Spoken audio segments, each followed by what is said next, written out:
Hello, this is Essie, the homeless woman.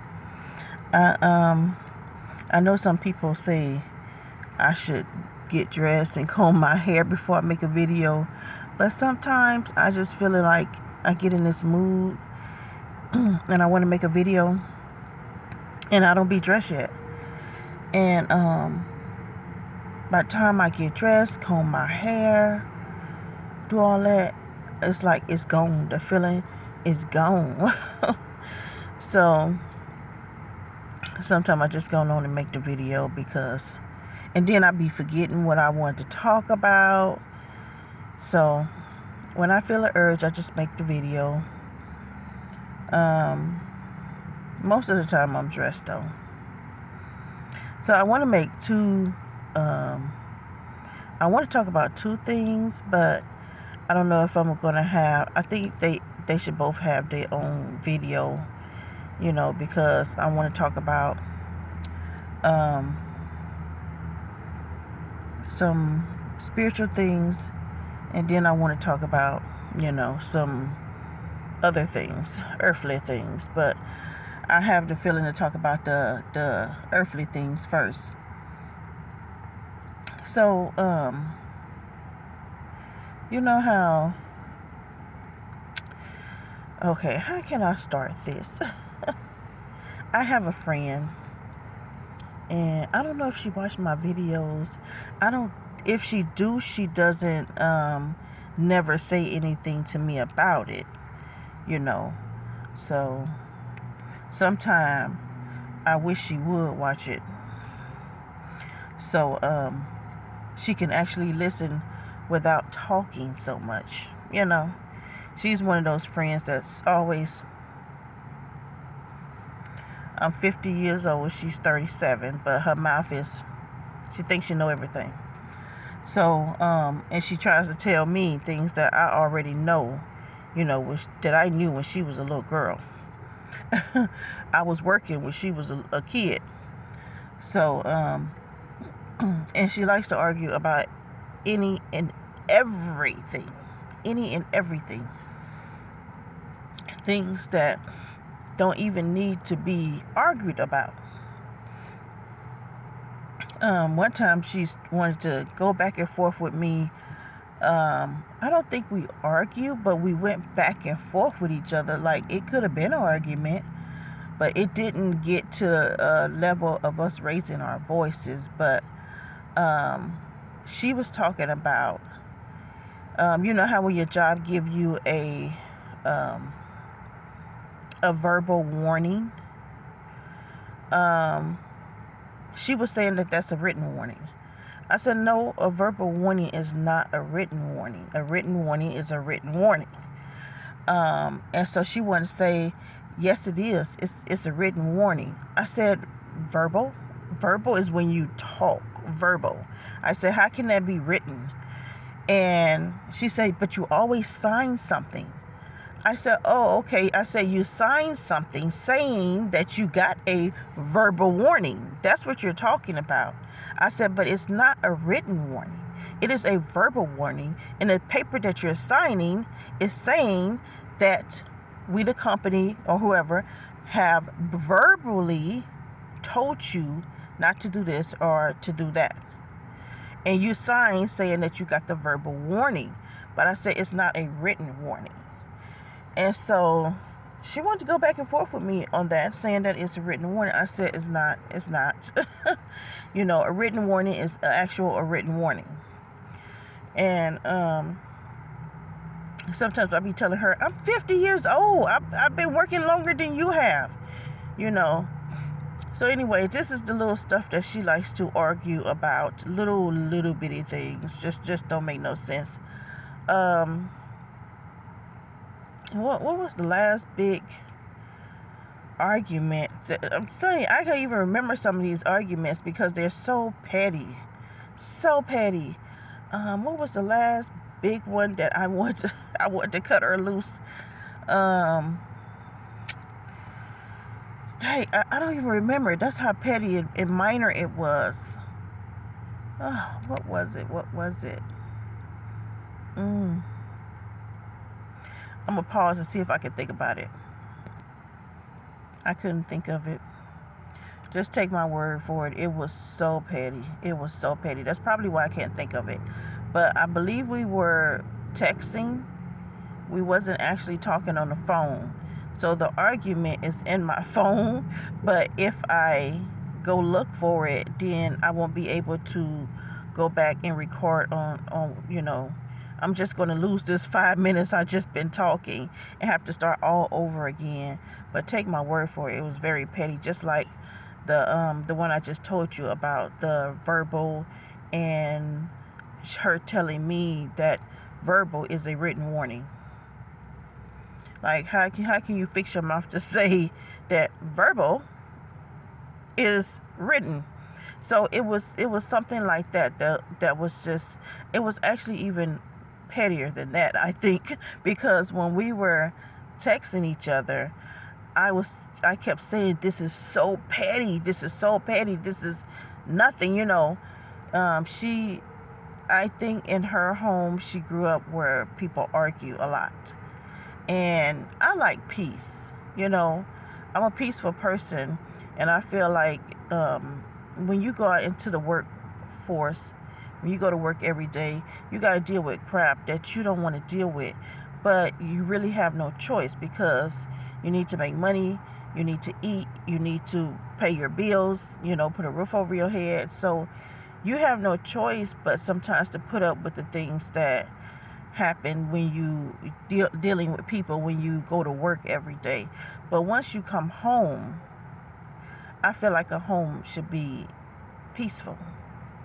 I feel like you should get one peaceful place to go to every day. Even though I don't have a actual home, when I'm not working, I don't have to be around anybody. So being in my car, being in my van by myself, it's a peaceful place for me. So I'm a peaceful person, and I don't like a lot of drama. I don't like a lot of arguing. That's why I refuse to be in a relationship with a man that is toxic, and we're just arguing and then making up and then arguing and then making up. No. Hey, you might as well go on somewhere. I'm not finna do that.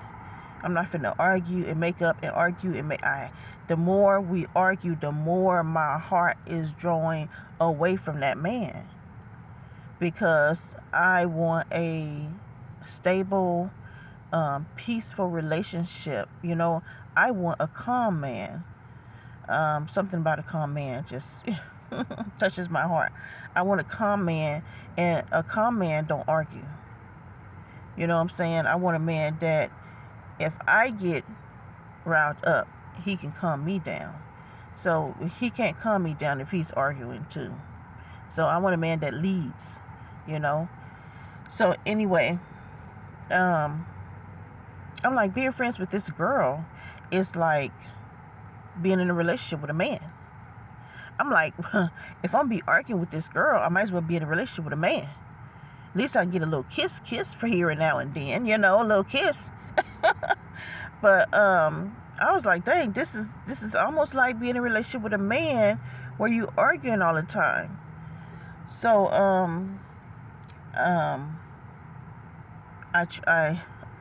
how long we been friends? Maybe I think about 1.5 years. Anyway, I tried to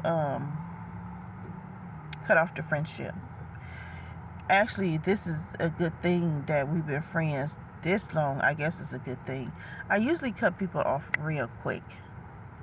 I do. I just don't like. I'm the type of person that if I like to let down my guard around my friends. I just like to let down my guard and be comfortable around my friends.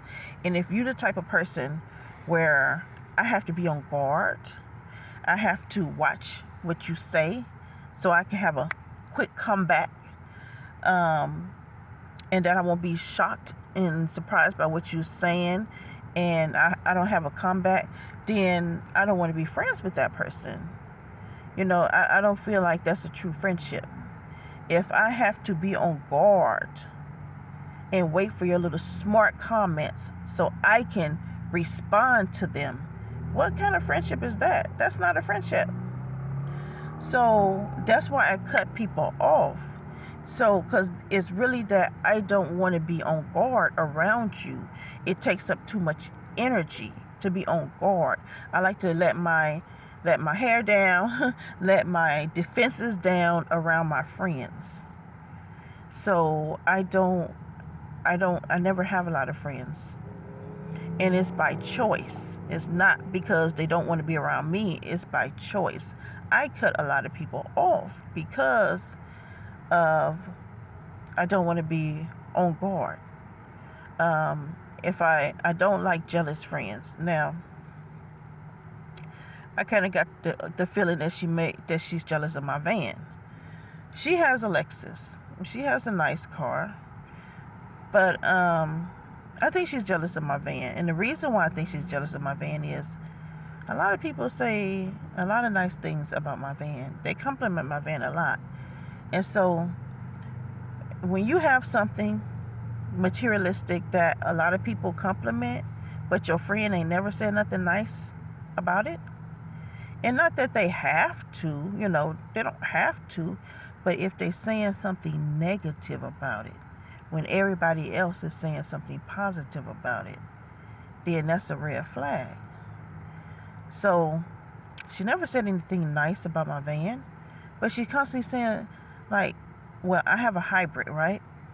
So a hybrid, if you're not familiar with a hybrid, it charges the battery.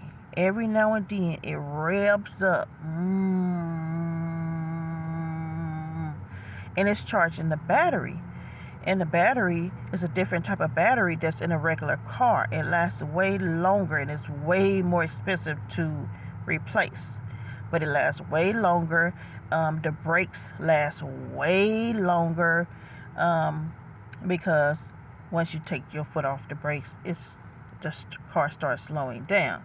So it assists you with braking, so the brakes last a lot longer than in a regular car. So when if you don't have on the AC or the heat and you just sitting somewhere, it will hardly ever rev up like that.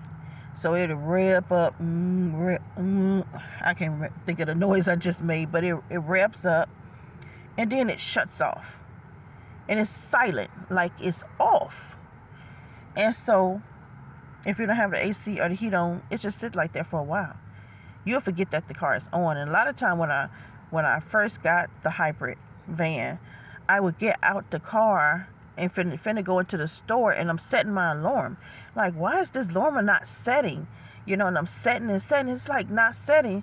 And I go back and the car is on. My van is still on. That's why the alarm is not setting. And I didn't realize that that's how quiet it is. It sounds like it's off. And so there was times where I actually went into the store, and I don't think I went into a big store. It was the gas station. I went into the gas station, talking, get what I had to get in there, come out, and realize my van is on. Somebody could have got in it and took off. I don't know if that works if the key is not with it. I don't know, because it can detect that the key is not inside the van. Anyway, so every time she hears the rev up, what is that noise? And I tell her this is a hybrid. It's charging the battery. That's what hybrids do. So we've been having these movie nights. And so the last movie night, we have it in my van. And the last movie night we had, she didn't charge her laptop all the way. So I had to turn on my van to charge her laptop. And I knew that, it's going to sit silent because I didn't have on no heat or AC. So it's sitting silent. And then she says, I need to charge up my phone. I'm going to turn on my car and charge up my phone. I said, charge it in here. And she's like, but I don't want to run down your battery. I said, my van is on. So it was so quiet that she didn't even know that it was on. So then she charged it up in my van. So After a while, my van revs up. And she said, "Why is your van so loud?" I said, "It's a hybrid. How many times I'm going to have to tell you that?" And she says, "Oh, it's loud." And then my van shut off, right? I said, "The reason why it's loud is so it can do this right now. Do you hear anything right now? It's silent." I said, "Do your car do that?" And she says, "But my car is not that loud." I said, "Yes, I know your car is not that loud." I said, "But your car stays on." I said, "Your car don't get this silent like my van is this silent." And so I'm like, after a while of these little comments, because she been making comments about my van makes a lot of ding ding ding noise. So like, if I back up and I get too close to something in the back, it's gonna ding ding ding. If I get too close to something in the front, it's gonna ding ding ding, or to the left or to the right, ding ding ding. And so if I open the door, it's gonna ding. If I turn on the car, it's ding ding ding. So it makes a lot of ding ding dings, right? And she don't like that. If I'm talking to her on the phone, it's nothing I can do about the van making all these ding noises. So she tried to start an argument with me a couple of nights ago. Oh, I jumped over a part. So let me just go and tell it since I'm on this. She tried to start an argument with me a couple of nights ago because we were talking on the phone and I turned on my van, and it makes 5 dings every time you turn on the van. That's so loud. I was like, "Well, what you want me to do about it? You're always saying this. It's so loud in my ear." I said, "I cannot do anything about that." And then she suggested that I mute the phone when I turn on my van. I said, "Okay, I would do that. I would mute the phone when I turn on my van." "Oh, because it's so loud." I said, "I just told you I was going to mute the phone when I turn on my van. Let it go." She still wanted to go on and on. I said, "Let it go." And then she says, "Okay, I'll talk to you tomorrow." I said, "Okay." And she hangs up. So I feel like after we have come to a resolution, after we have solved the problem, since you don't like to hear my van go ding ding ding, I'm telling you, I remove the phone when I start my van. That's the end of it. Leave it alone. Okay, problem solved. I told you what I'm going to do. Now leave it alone. Why you still want to argue past the resolution? And so this is what she likes to argue. So she tried to start it a couple of nights ago, but she let it go kind of quickly because about a week ago, 2 weeks ago, somewhere around there, I tried to cut her off because of the last big argument that we had that I can't remember, because I wanted to tell you guys about it, but I can't remember it because it was so petty. And I was like, you know what? I am too old for this. 50 years old to be arguing with a 37-year-old. And I know some things about her past that I don't want to say on here, but I believe that she's not fully developed in the mind. So, but I'm not going to say what I know about her. But, so I tried to break off the friendship because I was like, you know what? This friendship is not edifying me. You know, I feel like we do have good times when we go out to eat and we have a good time. We laugh and all this stuff. But I feel like my friendship to her is edifying her more than her friendship is edifying me. I'm the type of person, I like to pray and I talk to Yahweh about whatever going on in my life. You know, I leave it with Yahweh. And because I don't want to burden my friends with all my problems. But she's the type of person that don't believe in God. She says God when she prayed to God, he didn't answer her some years ago. He didn't answer her when she prayed for this and that. He didn't give it to her. So now she doesn't believe that he exists. I don't know if she doesn't believe that he exists, or she's just mad at him because he didn't answer her when she was asking for this and that. So she doesn't want me to say anything about God around her. She doesn't want me to even say anything about evil or demonic around her, which I don't like. I feel like you're trying to stop me from talking about God, stop me from noticing or saying that something is demonic when I see it. And what was I finna say?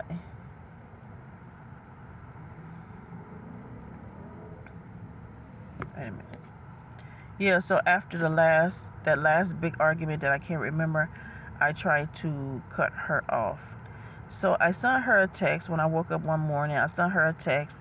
It wasn't nothing, I didn't say anything bad in the text. I just said, I said, God told me to end my friendship with you because I saw something on YouTube that was basically saying to cut off friendships that doesn't edify you and all this stuff.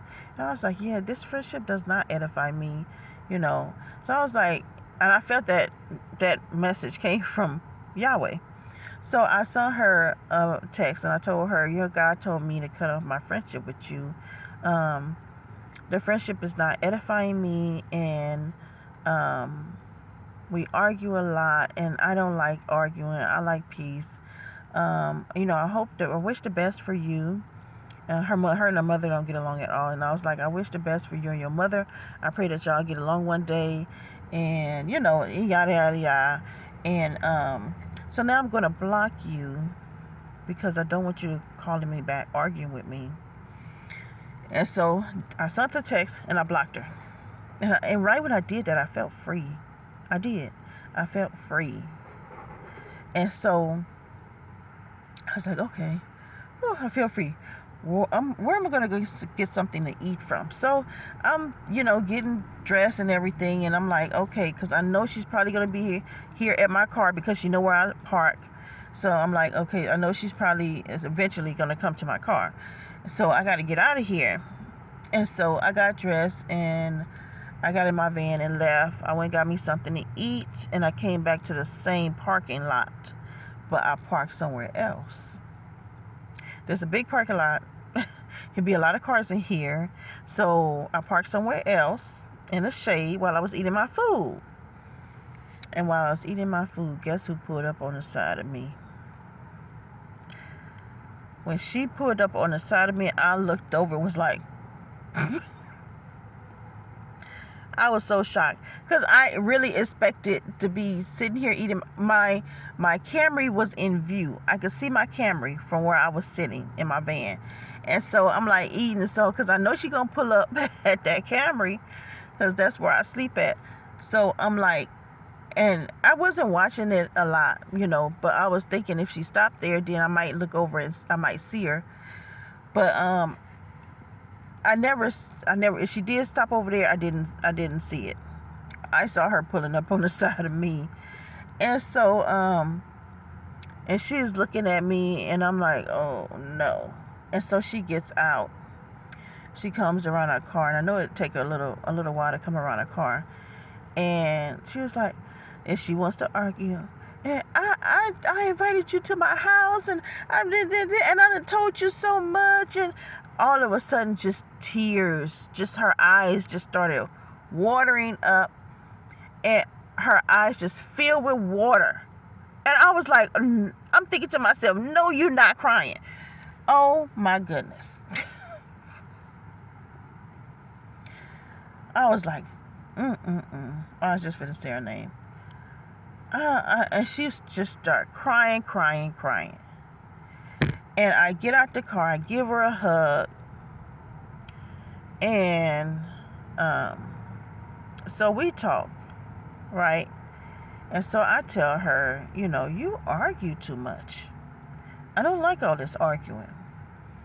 And I told her some things about herself. I said, you kind of needy. I said, I named me and a few other people in her life. I said, we have lives too. I said, you want my undivided attention. You want me to listen to everything you're saying, everything you're going through. I said, we have lives too. We go through things too. And I said, I talk to Yahweh about my things, about a lot of things, so I don't have to burden other people with so much of my problems. And I said, that's what you need to do. You need to start talking to God about your problems, because and not dump everything on your friends.